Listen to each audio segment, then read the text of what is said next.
Tonight, defiant and determined, Canada stares down a new tariff threat from Donald Trump. We're dealing with a very unpredictable U.S. administration. Ottawa zeroes in on negotiations as Donald Trump doubles down. We'll see what happens. Where this leaves Canadians caught in all this uncertainty.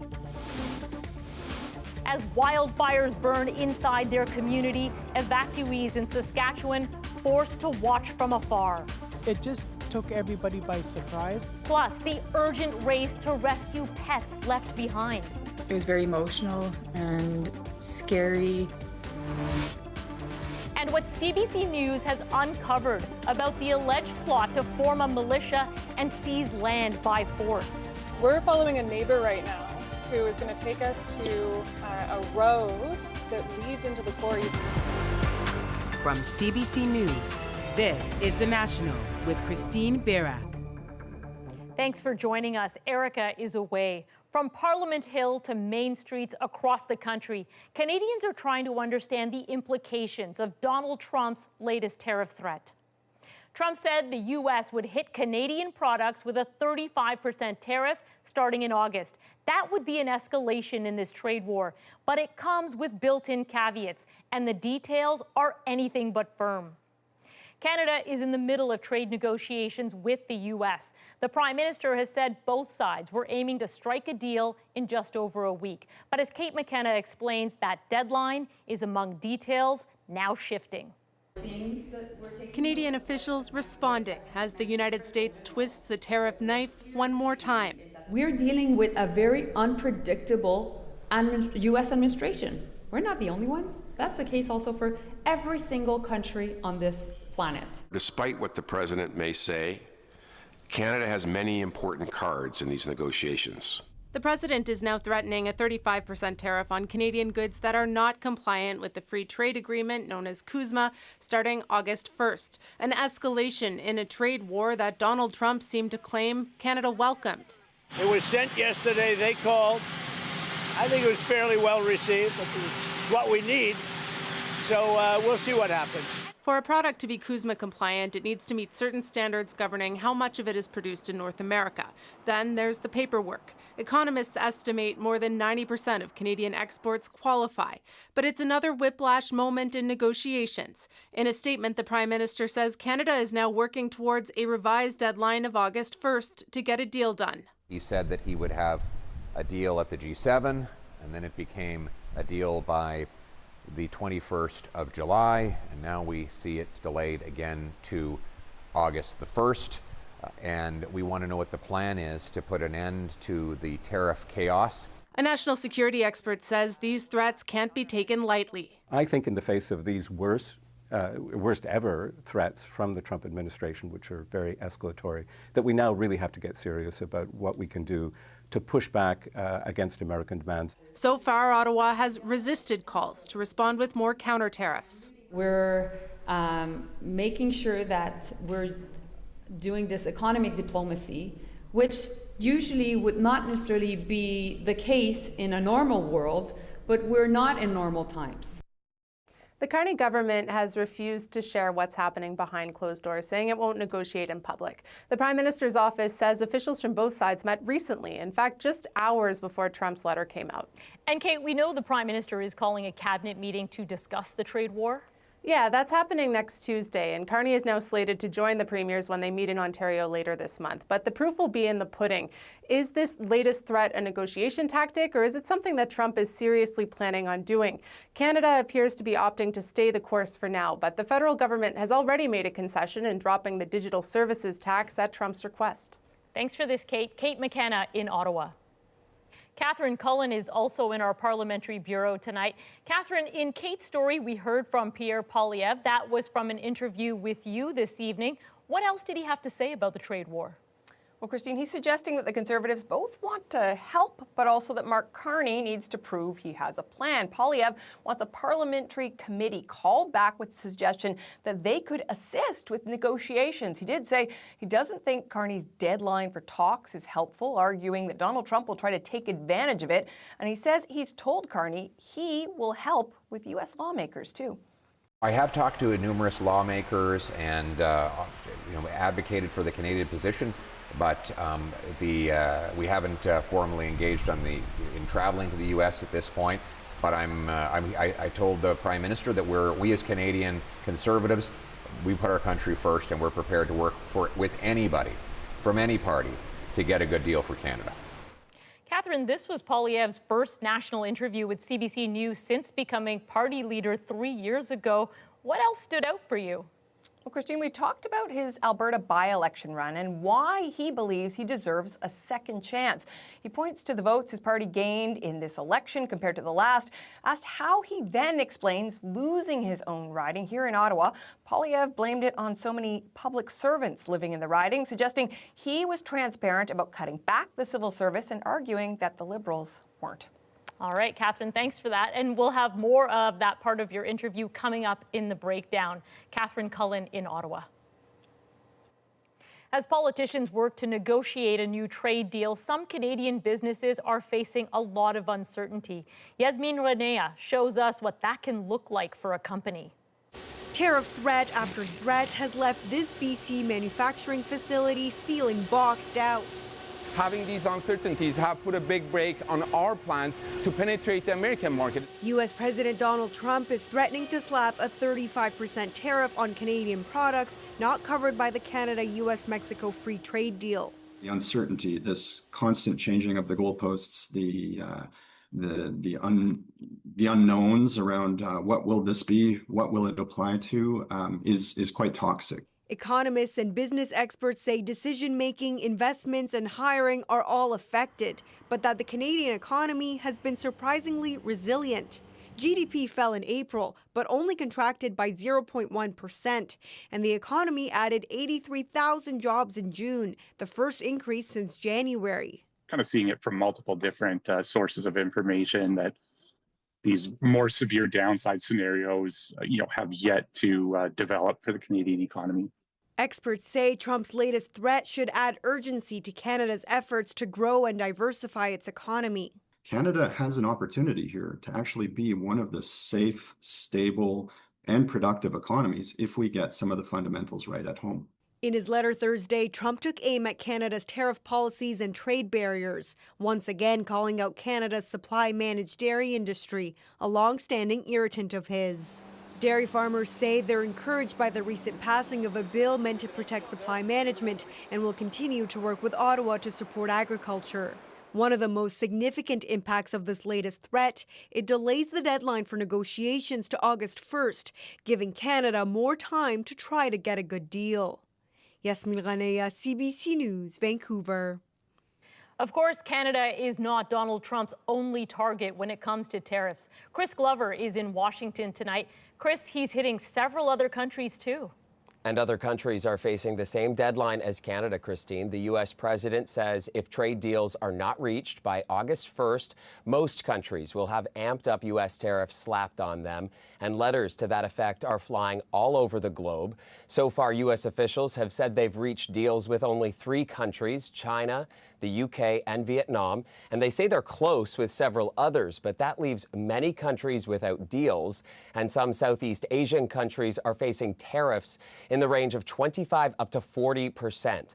U.S. Secretary of State Marco Rubio, on his first official visit to Asia, says he's not concerned tariffs will alienate countries.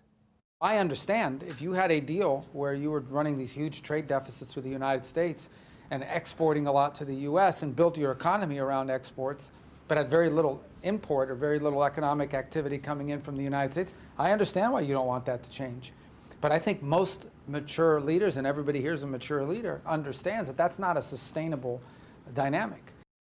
The U.S. top diplomat met with his Chinese counterpart for the first time at a moment when the U.S. is also navigating a pretty rocky relationship with Beijing. And Rubio called the meeting constructive, and he made a bit of news as well, saying the odds are high that Trump and Chinese President Xi Jinping could hold face-to-face talks this year, but he didn't say exactly when, Christine. All right, thanks for this, Chris. Chris Glover in Washington. Donald Trump was in Central Texas getting a first-hand look at the destruction from extreme flash flooding. He also faced questions about what may have gone wrong. More than 120 people are now confirmed dead. Many more still missing. Katie Nicholson is in Texas again tonight. Next to a tower of debris, the president thanked first responders after personally taking in the devastation. I've never seen anything like this. This is a bad one. But he bristled when reporters asked about failures in the flood warning system. Only a bad person would ask a question like that. There have been many such questions since last week's devastating flash flood that killed at least 120 people. There are calls for investigations into how the Federal Emergency Management Agency dealt with the disaster. And reports that a new rule requiring the Homeland Security Secretary to personally approve expenses above $100,000 may have delayed FEMA's response. I heard this, I would say, for the first time. Texas Congressman Pete Sessions says he'll talk to the secretary about it. He believes more funding is going to be needed to help with the massive task ahead. I want the President of the United States to understand this is critical and we can get this done by working together. Even so, fellow Republican Chip Roy says other levels of government have to do their part. But the federal government is not an ATM. Federal government, to do its job, stand up, help secure, be there with resources that are hard for a state and local to do. But we can do this. We're Texans. Texas is fiercely independent. It has already raised $30 million in relief donations, but damage estimates have soared above $20 billion. In a community that has lost so much, there is hope that the president who once mused about axing FEMA understands how deep the need is. Yeah, I really don't know anything about government or any of that. It's just my own opinion and heartfelt. More than anything, I feel like he needs to walk in our shoes. That's just how it is. And perhaps a sign of a connection between the White House and this community. First Lady Melania Trump met with some of the families from Camp Mystic. That's where more than 24 campers, little girls, died. The families presented her with a green bracelet from the camp, and she promised that she would return. Katie, the president may not have liked some of the questions, but they are going to be addressed? That's right. So Texas Governor Greg Abbott made clear today that there will be hearings here in this community and that they will go on for as long as they need to until they get to the bottom of what happened and what needs to change to prevent future tragedies like this. Certainly something to keep an eye on. Katie, thanks for this. Katie Nicholson tonight in Kerrville, Texas. Wildfires are threatening multiple communities across the prairies tonight. In Saskatchewan alone, there are 58 active wildfires burning across the province. One of them, the Muskeg Fire, has made its way into the village of Beauval, and that is where Alexander Silberman starts tonight. Watch the wind! A wall of flames engulfing fire crews in northern Saskatchewan. Ow! Volunteers armed with sprinklers and hoses battling to save homes under fierce winds. The fast-moving fire now raging within the village of Beauval. We haven't seen rain in days, and the fire is just all around us. The mayor says firefighters, working with water bombers and helicopters, managed to hold back the flames overnight. Some structures on the outskirts had burned, but by the afternoon, homes were still safe. We feel the people's emotions, the fear and the anxiety, the unknown. Those fears also for pets, with many cats and dogs left behind amid the scramble to evacuate. It was very emotional and scary. These volunteers, braving poor visibility and unpredictable flames, returned, rescuing more than 36 animals so far. Smoke was so thick they couldn't hardly breathe outside of their vehicles, and they tried to help as many animals as they could. Evacuees are now in Saskatoon, glad to be safe, but wondering what they'll return to, watching the flames from afar. It just took everybody by surprise, I guess you could say, because it sounded like that fire came, rolled in really fast. Across the border in Manitoba, the military is continuing to airlift residents from Garden Hill First Nation, the community threatened by 3 fires that have merged into one. The fire is really close. It's just right at the edge of our community. Thousands of evacuees are arriving to thick smoke blanketing much of the southern prairies as an unrelenting fire season shows no sign of slowing down. Alexander Silberman, CBC News, Regina. A preliminary report into last month's deadly Air India crash describes confusion in the cockpit moments before the jet went down. The 15-page report said the fuel switch was flipped from run to cut off, starving the engines of fuel. Officials did not say how or why it happened. The report says one pilot was heard on the cockpit voice recorder asking the other why he cut off the fuel. That pilot responded that he did not do so. 260 people were killed, including one Canadian. Tonight marks exactly 35 years since the start of the Oka crisis.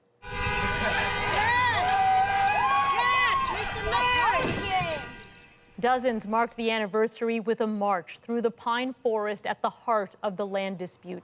That's where police raided a protest camp set up to fight the expansion of a golf course onto sacred Mohawk land that housed a burial ground. A police officer was killed, sparking the standoff that lasted 78 days. Just days after the RCMP accused 4 men of being part of an extremist plot, we can now take you to a place purported to be their training ground. We're following a neighbor right now who is going to take us to a road that leads into the quarry. What family of one of the accused says was really going on in that quarry next. Plus, Love Island, a hit reality show racking up headlines and a huge following. This has kind of become like, you know, Sunday football in the way that it's like a community experience. On the eve of finale weekend, a check-in on the contestants and the controversy. And later, a Toronto night to remember for a costumed Coldplay fan. I finished dancing and Chris gave me a hug. He's holding my hand as well. The elephant on stage is our moment. We're back in 2.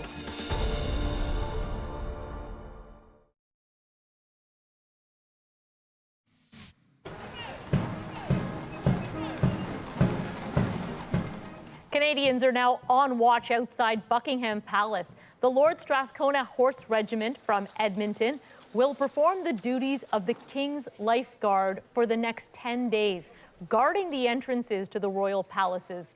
It's only the 3rd time in history the honor has gone to a unit outside the UK.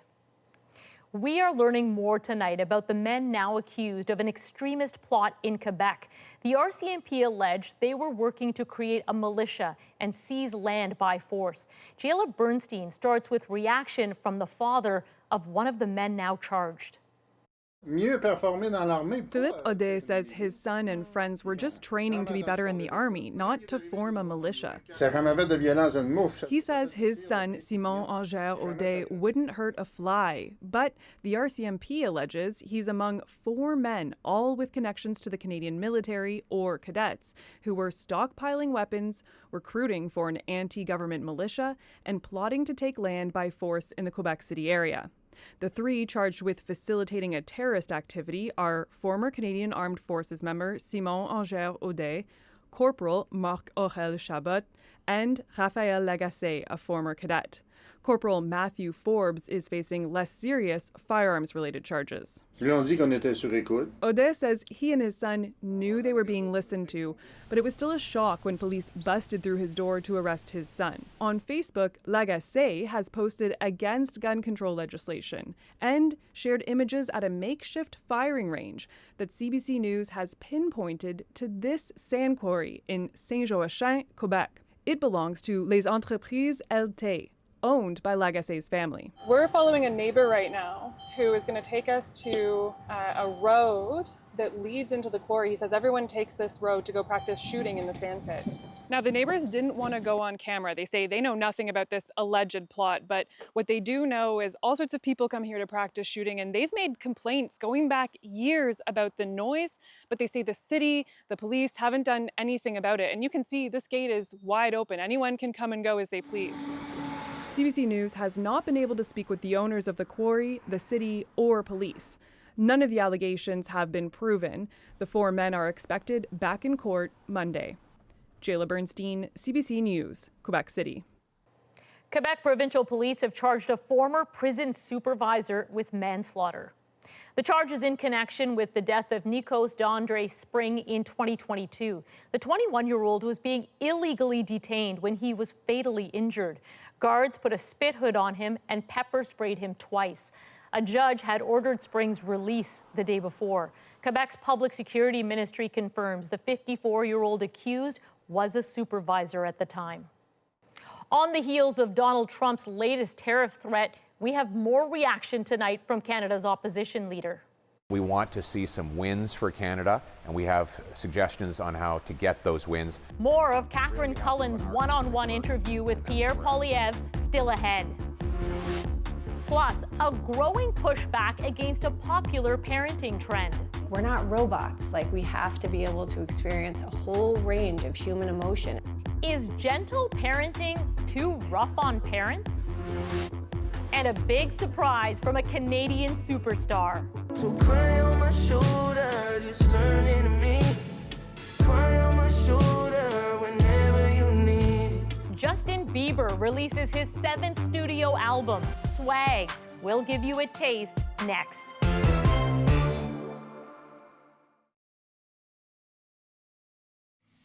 So cry on my shoulder, just turn into me. Cry on my shoulder whenever you need it. Justin Bieber has surprised fans with new music. His new album, titled Swag, was released in the middle of the night. It's Bieber's 7th studio album and his first full-length release since 2021. Well, this is a huge weekend for fans of the wildly popular dating show Love Island USA. Sunday is the season finale, but as Magda Gebrselassie shows us, the show's popularity isn't without controversy. Hello, Islanders! Love Island USA Season 7. It's the hit reality show racking up headlines and a huge following. I'm just tired of looking like the bad guy. With cameras currently rolling 24/7, singles secluded in a villa couple up, face off in challenges, and shoot their shot at a cash prize. I love watching my little shows with hot people on the beach, you know? You can't look away. It just starts to get so messy, so much drama. On almost every night, it's made the top 10 most watched streaming lists according to Nielsen ratings. This has kind of become Sunday football in the way that it's like a community experience and people are wanting to talk about it, watch it together. The show has come with controversy. 2 contestants were kicked off the villa after past online content of them using racial slurs came to light. Both have since apologized. I completely agree with the network's decision to remove me from the villa. I think that this is something that deserved punishment. Another issue, all the hate aimed at several contestants and their families. The production warning fans to stop the cyberbullying. I don't think the fans or people behind the screen understand what it does to a person, and I think people just think that we're just a character. Andrea Carmona does understand. Coming off last year's show, she says she faced a wave of hate online, including death threats. While the show provides contestants with therapy, she warns the harm is hard to shake. It's something that you're always going to deal with mentally. What? It's a harsh reality the remaining Love Island USA contestants may have to face once they leave the villa. The finale is set to air this Sunday. Magda Gebrselassie, CBC News, Toronto. Now let's break down the news shaping our world. School's out, kids are home, and some parents might be feeling the pressure. The standards being set for parents these days are backbreaking. The so-called gentle parenting trend and why many families are pushing back. But first, I had an entire country to represent, and I had to be honest with people. Conservative leader Pierre Poilievre is opening up tonight about losing his own Ottawa riding in last spring's election and his take on Canada's tactics in an escalating cross-border trade war. The Conservative leader spoke to Catherine Cullen, host of CBC's The House today. Poilievre is in Alberta, vying for a seat in Parliament. Here's an excerpt from that interview. You have obviously seen these latest threats from Donald Trump. What, if anything, should Canada do differently in response? Well, we've called on the Prime Minister and the government to allow the International Trade Committee to reconvene right now to have emergency hearings. This will be a chance for all parties to work together on a plan to get back to the table, get a deal done that will end the tariffs, allow Canadians unfettered access again to the American market, get rid of the softwood tariffs, the Buy America rules, the tariffs that have since come in under President Trump, and to as well provide the Americans assurance that we're going to rebuild our military in order to do our part in continental security. I think that is the best way forward in order to get a deal and bring some certainty to the Canadian economy and to our workers. You recently suggested that by cancelling the digital services tax, this was about 2 weeks ago, Mark Carney was putting his elbows down. Do you believe that Canada should have kept that tax in place? I think the tax is a bad idea. I would have used it as a bargaining chip to get concessions in return. Well, I should say, sir, we don't know, right? For example, because the negotiations aren't public, we don't know whether Canada got anything back, right? We don't know, but it tends to be a mistake to give the concession before you get one in return. Now, I agree with getting rid of the tax. It was a disastrous tax that would have made life more expensive for Canadians. But we have to negotiate to get an end to the softwood tariffs that came in under Obama, Biden, and now Trump, and that are hammering our forestry sector. We need an end to the Buy America policies that are killing construction jobs in Canada, an exemption that Mr. Harper got when he was Prime Minister. So far, Prime Minister Carney has not received any concessions. He hasn't made any headway, and I don't blame him entirely for that. Obviously, he's dealing with unfair treatment by the Americans, but we want to see some wins for Canada, and we have suggestions on how to get those wins, because really we have to put our country first, and that's what we're asking for. I mean, you say he hasn't made any headway, and I would again say that may or may not prove to be the case because so much of this is happening away from the public eye. But I want to go back to what Donald Trump has just said. If I could, on that point, just say, and I hope he does, I hope that you're right. I hope that there are some big wins for Canada.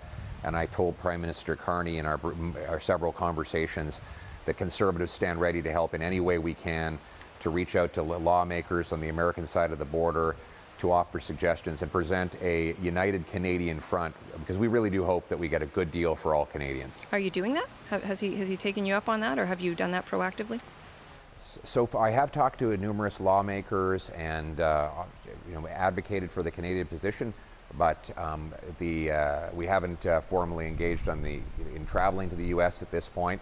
But I told the Prime Minister that we as Canadian Conservatives, we put our country first, and we're prepared to work with anybody from any party to get a good deal for Canada. So I want to continue with this latest message from President Trump. He has said that Canada will face greater tariffs if we try to retaliate against a higher level of tariffs that he is proposing. Should those threats stop Canada from retaliation? Do we need to heed that warning? I think we should try to get the deal done on the deadline. And that way we don't have to worry about tariffs that hurt both of our countries. I'm at a company right now in Stettler, Alberta, that has said that they're paying the import tariffs that Canada is charging on some of the materials they put into their products. And we want to make sure that whatever tariffs that we counter with against the Americans do maximum impact on the American side of the border, minimal impact on the Canadian side. We should only be targeting things that we can make ourselves, that we can get from other countries, or that we don't ultimately need, so that we minimize the economic pain that Canadians pay for an act that, frankly, is not the fault of our people or our country. You mentioned the deadline, and you talked about the fact that it has changed a few times. But fundamentally, Mark Carney said the purpose of this deadline is deadlines focus the mind. Was the deadline a good idea, sir, or did that put Canada on the back foot? Well, the challenge with a unilateral self-imposed deadline is it tells the counterparty that they have you on a clock, and a clock that only applies to you. It's like if we're playing chess and on your side it's speed chess, and you have a clock on you have to watch while you're making your move, and I don't.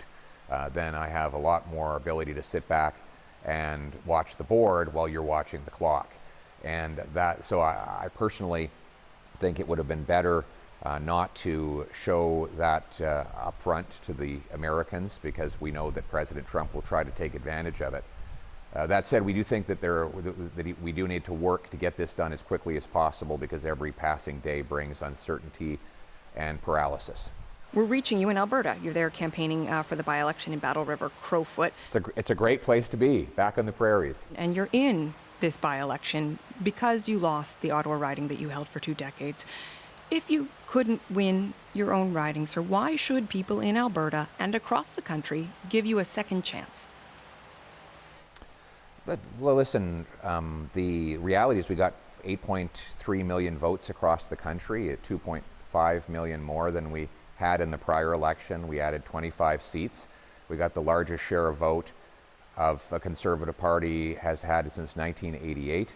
So the answer is that the voice that I bring represents those 8 million plus people who believed in my message of fighting inflation, of getting affordable homes built, of locking up criminals, defeating drugs, unleashing our resources. Those are the messages, and those things mattered to those people. And I think that if you look at how the debate has changed in Canada as a result of the arguments and the causes that I've taken on, that voice has been very important to countless people, and it's a voice I want to amplify. Then how do you make sense of the 4,513 votes that you lost by in your riding?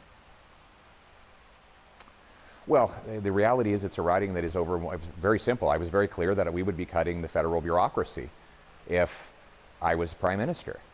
And it was an Ottawa riding with a lot of federal public servants who disagreed with that approach. And they ran a very aggressive campaign, particularly the public sector unions did, to defeat me on that basis. Now, some people might say, well, it wasn't the best idea to run on a smaller federal public service when you're an Ottawa MP, but I had an entire country to represent, and I had to be honest with people. Like, I guess I could have done what the Liberals did, which is hide their plans, but I didn't do that. I said very clearly, we're going to have to eliminate federal public service jobs. That's the only way you bring down taxes and deficits. And I was honest about that, and the people in that particular constituency voted accordingly.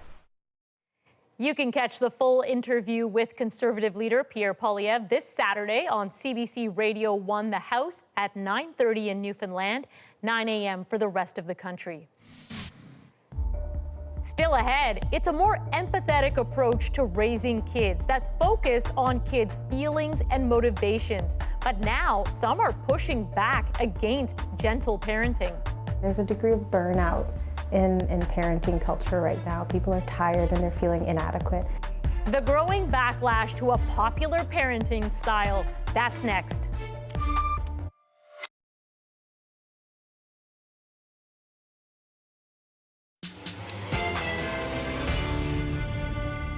Parenting styles have changed over the years, but the demands remain. Is so-called gentle parenting realistic? There's a degree of burnout in parenting culture right now. The mini revolution against the newest parenting trend. Back in winter, Deanna Sumanak-Johnson explored what's behind the new gentle parenting approach and why more families are ditching it. Whether she's running errands in her car, I halfway lost my mind trying to get them all out of the pool this afternoon. dancing in the kitchen of her New York home, or dropping truth bombs about parenting. Today, one of my kids had the balls to ask me why we don't do more fun things like Bluey's parents do. And I was like, because I'm not a fucking cartoon dog. Social media creator Caitlin Murray is making parents feel seen. 1.7 million people follow her Instagram account, Big Time Adulting. Almost 3 million have liked her content on TikTok.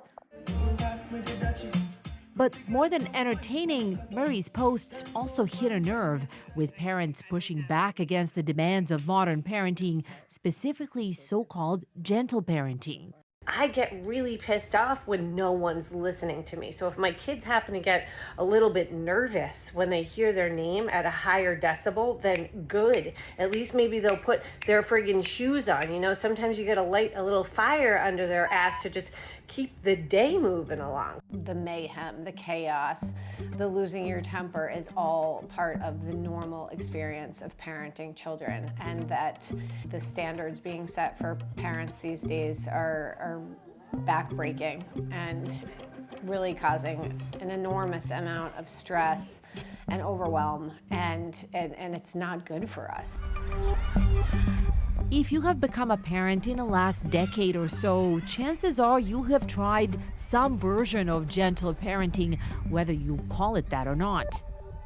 When you hear the words gentle parenting as a therapist, how would you describe it? I really think about parents trying to parent in a way that's respectful, in a way that embodies empathy. For many parents, says this family therapist, raising their children this way felt like a pushback against the more authoritative way they were brought up. Millennials are realizing that there was an emphasis on being seen and not heard, maybe in their upbringing, and so they're hoping to change that a little bit. There's a lot of self-reflection. Well-meaning though it may be, parenting where you're always trying to be gentle, always understanding of the child's feelings, never raising your voice, has its price. There's a degree of burnout in parenting culture right now. People are tired and they're feeling inadequate.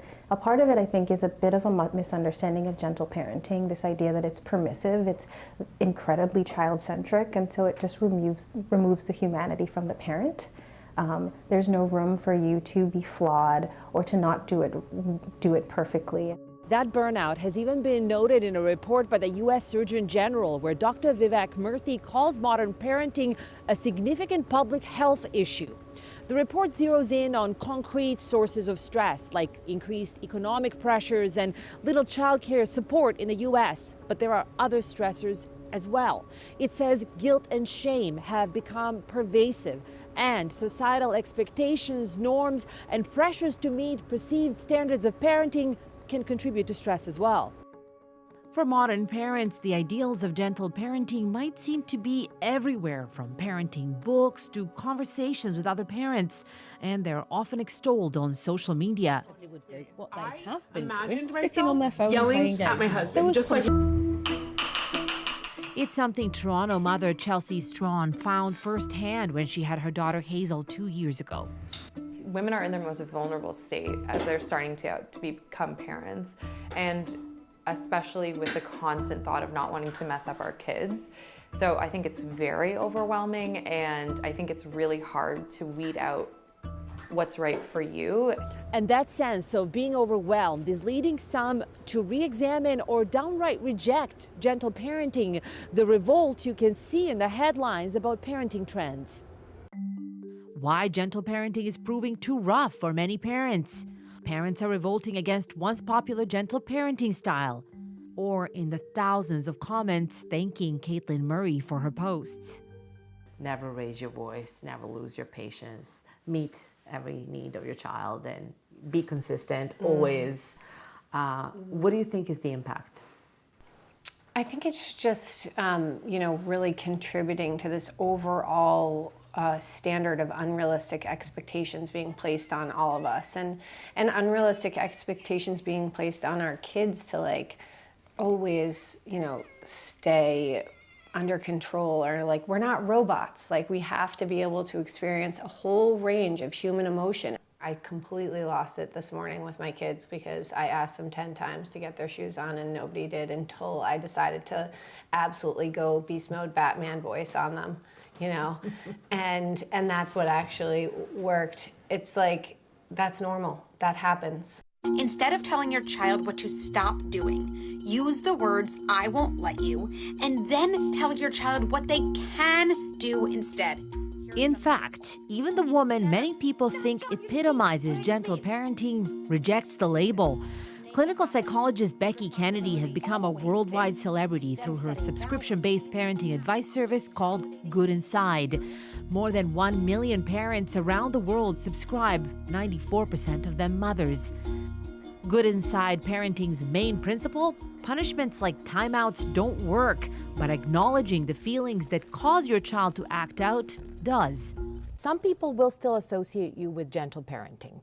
And just today I saw 2 or 3 articles that have brought you up as a proponent or a guru of gentle parenting. Why do you think that is, and why is it important for you to distinguish yourself from that? You know, I think the words we use matter. She says she actually prefers the term sturdy parenting, where parents set the boundaries firmly but still stay connected to their child's feelings. Why do you think that is? This kind of mass pushback against the tenets of gentle parenting, saying this is not working, it's not sustainable. I mean, I would agree. I mean, I think there's been this overcorrection. And that's why I think it's so important for people to understand, at least where I stand, whether you believe in it or not, or want more information or not, I at least want to be classified correctly. There has been this overcorrection from punishing our kid, in which situation it's like, I'm the authority. I happen to be a kind of authoritarian authority. It's not even effective, but I'm an authoritarian authority and I send my kids away. Okay. And there's been this overcorrection to my kids' feelings. Not only do they matter, they now dictate what I do. I actually think this overcorrection has led to, as parents, we've like relegated our jobs to our kids. We're letting them pilot the plane. So where does that leave parents trying to wade through the maze that is parenting in the year 2025? Well, it seems more of a choose-your-own-adventure approach. You are allowed to feel like this is unsustainable. And what I would encourage people to do is explore another way of parenting if that feels like it's suitable for you. I think a lot of times we see people saying, oh, I'm gentle parenting and I've been trying this thing and I've been trying this thing because that's what all the books say and that's what all the experts say. And so it feels like this thing that isn't a choice. It's this thing that they've been dragged into doing, right? It's almost like they've been strong-armed into doing it. The societal pressure is too great to like withstand. And so to that, I say, give yourself grace, but try something different if you need to. We're all messing up all day. I mean, I mess up 10 times more than I get it right every single day. But like, my kids know that they are loved and they know that I am there for them and they know that if they need anything, that I will be the one to come to their aid. As for our new mom, Chelsea, well, with Hazel just 2 years old, she says she's still finding her way, and that's all right. I've discovered that I'm more gentle just by seeing how I parent. I've discovered those things just through experience. I didn't discover those things Googling what is gentle parenting, what is this and what is that. I discovered it just by being her mom. Going with her gut and her intuition, the type of parenting that these days sounds revolutionary. As Deanna showed us, part of the trend is parents not being too hard on themselves. That means some are scaling back on kids' camps and activities this summer and just letting them rest and roam free. Coming up, a lucky Coldplay fan joins the band on stage. I'm not a good dancer, but I dance like pure excitement. How he felt in that moment next.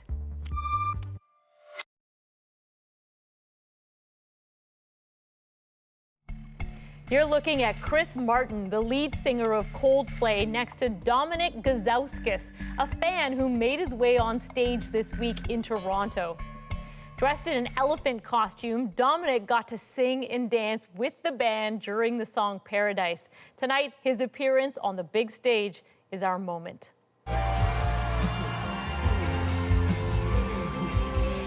So since 2016, for every Coldplay concert, I just go wearing an elephant costume, and I was lucky to be on stage. It's a surreal feeling. Yeah, we finished the song Paradise together. Chris gave me a hug. He's holding my hand as well.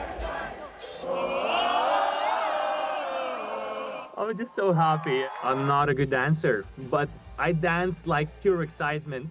My wife has this joke. She says, Dominic, your best day is still related to Coldplay, not our wedding. There are resemblance of compassion.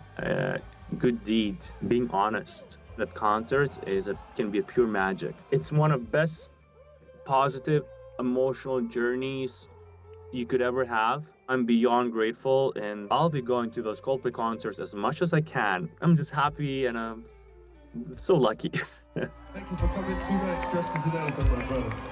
Thank you. Now, just so you know, he's wearing the elephant costume because the band wears elephant costumes in the music video for that song, Paradise. And guess what? It's not the first time he's been pulled up on stage during that song. He's seen the band all over the world. This was his third time.